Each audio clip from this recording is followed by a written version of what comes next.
And I'm going to ask each one of our winners to please just introduce themselves briefly. Hi everyone, I'm Renata, I'm 19 years old, and I'm here representing the youth NGO Engajamundo. It means Engage the World in Portuguese.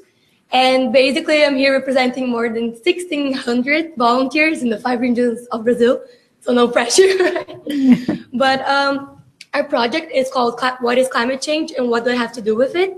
It's basically capacity building workshops in all regions of Brazil in order to engage young people and tell them in a fun way how they can engage in climate change and why is it important that they do so, and why future generations really need to pay attention to that and be involved and be engaged, not just in the local level, in their towns, but also in their international level. So attending COP conferences of the UNFCCC and other events like this one. So it's basically just spreading awareness of climate change for young people in Brazil. Fabulous. Terrific. Renata, tell us a little bit about sort of early days, how you became convinced that this was an idea that would be very successful. All right, so in 2012, the Rio +20 conference happened in Rio de Janeiro, Brazil. And a few university students in Brazil went there and they saw that there was no space for youth, especially from the global south, no space at all. And they were very surprised because this is about our future. It was 20 years after the Earth Summit in 1992. And it's something very crucial for us in the next years. And there was no space for young people there. So then Engajamundo was created for that purpose initially, so we could go to international climate conferences and gender conferences and UN Habitat and all these UN conferences and try to have a bigger voice for Brazilian youth. And that was our initial plan, but then we saw that that wasn't enough. Just going to these international conferences wasn't enough to actually engage Brazilian people on a local level. So that's why we started the workshops all over Brazil, indigenous communities, more than 16 states in Brazil. And then that's when we saw that we could actually do something about this. We can actually be a part of the solution through local actions and international actions. And we have a lot of energy as young people. And we need to make use of that and go to these conferences and speak up and learn about this in a fun way, because we know that sometimes people are not that interested, especially young people, because they think climate change is too scientific, it's too boring sometimes for them. But then when they actually go to these workshops and they see how important that actually is for their future and how they can actually go to this conference and take part in it, they're more interested, and that really creates change in the future. So yeah. Okay, so I'm going to ask you guys another round of questions, and then we'll open it to the audience. So Renata, you know, I've never been to Brazil. I don't know who has been to Brazil. Okay, so not everybody. You should. We certainly got a good look at it this summer for the Olympics, and my own impression is just disgracefully uninformed. In terms of sort of, I know that there's some issues around the political situation, there are vast natural resources that are and are not being used, you know, responsibly. There is a lot of pollution apparently, crime, corruption perhaps, beauty, big economy. And now we have a very energized group of young people involved on climate solutions. I wonder if you could just imagine yourself as the ambassador from Brazil at this moment. Tell us why Brazil is a great place to launch a project like yours. What is it about the country that needs this and that can help support it? And I'm hoping that in your comments then you might tell us what you've noticed as you've gone to different countries about the idea of replicating or growing internationally. All right.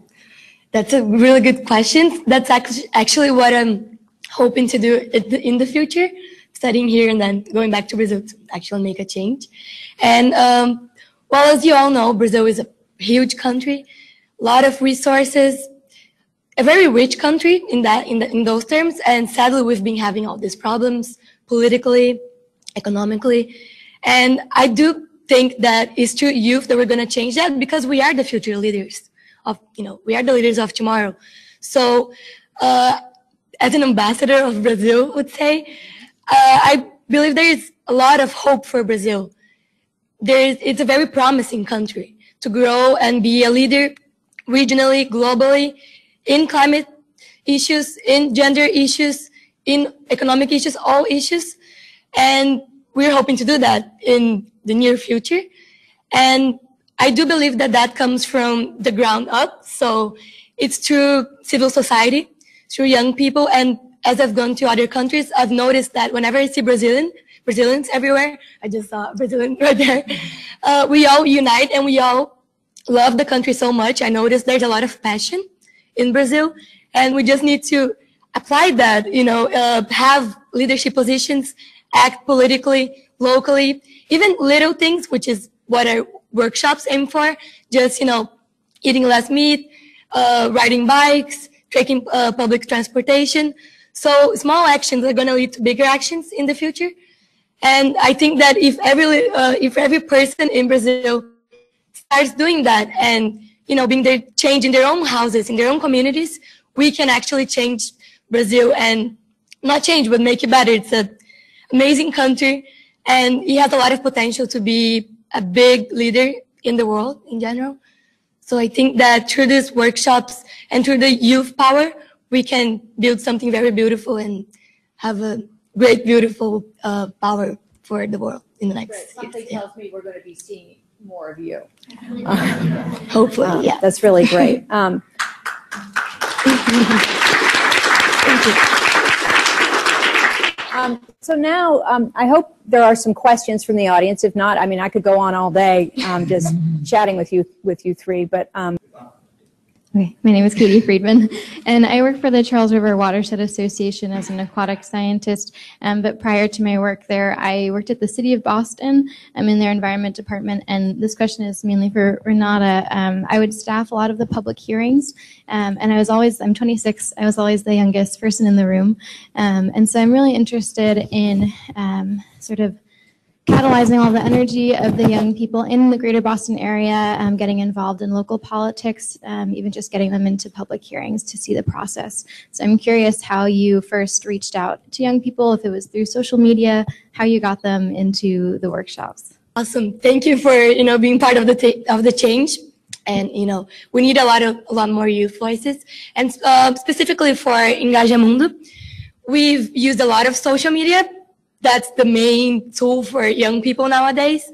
We have over 14,000 likes in our page on Facebook. And we also have all the other social media, Instagram, Twitter. And also we try to, we spread basically our group all over Brazil. So we have small groups in every state, basically almost every state. And we go to schools, public school, private schools, universities, and we talk to them about this in a very, young people to young people way, because that way it's more interesting to them, and that way they know that it's something reachable and that they can act on it. So it's mostly social media, but going to these events, like for example, last year we went to COP21. We were a huge delegation of 20 people, and it was really nice because there you can actually meet a lot of other young people that sometimes are just there through the universities, through NGOs. And we actually get support from the Brazilian government to attend these meetings. So it's good to bring these people together and tell them, hey, you can do that too. So you can go to these big conferences that 2 years ago to me it seemed big UN meetings. I could never go to that, just for diplomats. And you see that, no, there's space for young people in these things. So it's mostly spreading awareness and telling them that you too can be a part of it, and you too can come and join us and have a voice in these negotiations and youth briefings and whatever it is that we can have some power to speak up. Yeah. Good morning. My name is Alejandro Alvarez. I'm come from Medellin, Colombia. and I'm representing the Low Carbon City Initiative and EAFIT University, which is a partner of the initiative. And we were actually close to Engajamundo in the People's Choice. And I want to congratulate you because it is a very interesting initiative. And my question goes to Jill and Renata.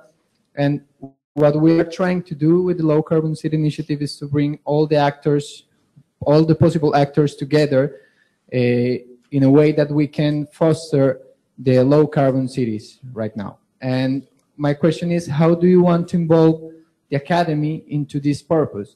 We will be hosting the Low Carbon City Forum in 2 weeks in Medellin, and we want really the people to be informed about this, but we also want to know how academy can play a more important role in bringing information to the people and promoting this change that we need so ardently. So in terms of engaging at a local level, that's a lot of what we do at Engajamundo. We just launched this project called Cidade dos Sonhos, in English, City of Our Dreams, basically. So each region, each state does this poll with this big posters that we have about different proposals that we have for our regional governments to act on it. So everything from having more areas for people to use bikes and having more vegan places, those little small things locally are a few proposals that we ask people to vote on it. Young people in the streets, we just, approach them and talk to them about it. And then we send those proposals to the regional governments, to local politicians in every area of Brazil. And that's a little bit of what we do to actually tell them what we're hoping that they would propose for the elections that are coming up.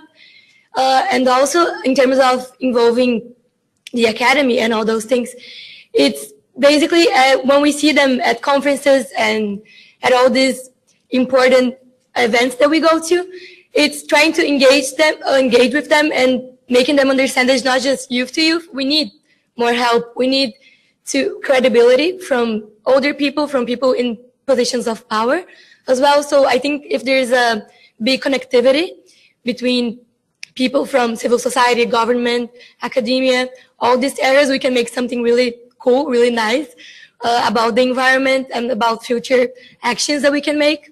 This would be on a bigger level, but locally, I think that engaging with the local government would be the best way, because there is the space for that. You just need to actually go there and tell them what you're hoping for and have your voice heard. Believe it or not, we've run out of time. I think we could go on and on here. I want to thank you three so much, and your co-founders and partners. Good luck. Come back next year. Let us know how you're doing.